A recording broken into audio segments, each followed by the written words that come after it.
بسم الله الرحمن الرحيم. Allah je savršeni gospodar koji jedini zaslužuje da biva obožavan. Pa je Allah prvo savršen, a iz njegovog savršenstva on je gospodar, inače ne bi mogao gospodariti da nije savršen.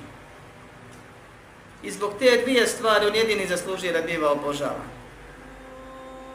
Savršen je bez mahane, savršen ne griješi. Tvoje i moje iskušenje, odnosno iskušenja kroz koja prolazimo i kroz koja ćemo prolaziti u životu, su dijelo i odredba savršenog koji ne griješi.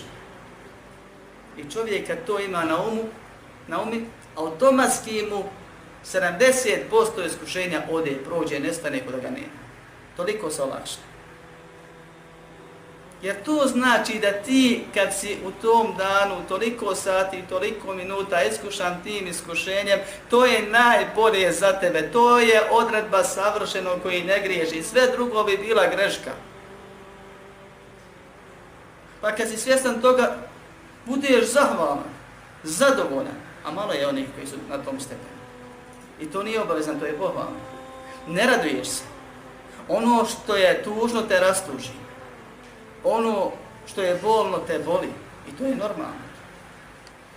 Ali si zadovoljan i strpljiv u najmanju ruku. A strpljivost je obavezna. Međutim, sama spoznaje da je to dijelo savršenog je od najkorisnijih stvari pri iskušenju.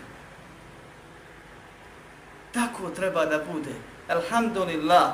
Zato nam je propisano kad dobijemo blago da kažemo alhamdulillah. Hvala i zahvala Allahu. Hvalimo ga što nam je to dao, pa mu zahvalijemo. A kad nas pogodi neko iskušenje, kažemo šta? Alhamdulillahi ala kulli hal. Hvala Allahu, hvala i zahvala Allahu na svakom stanju. I hvalimo ga što nam je to dao. Mi ne znamo što je to dobro, ali znamo da je dobro za nas i zahvaljujemo. Sve to je sadržano alhamdulillah.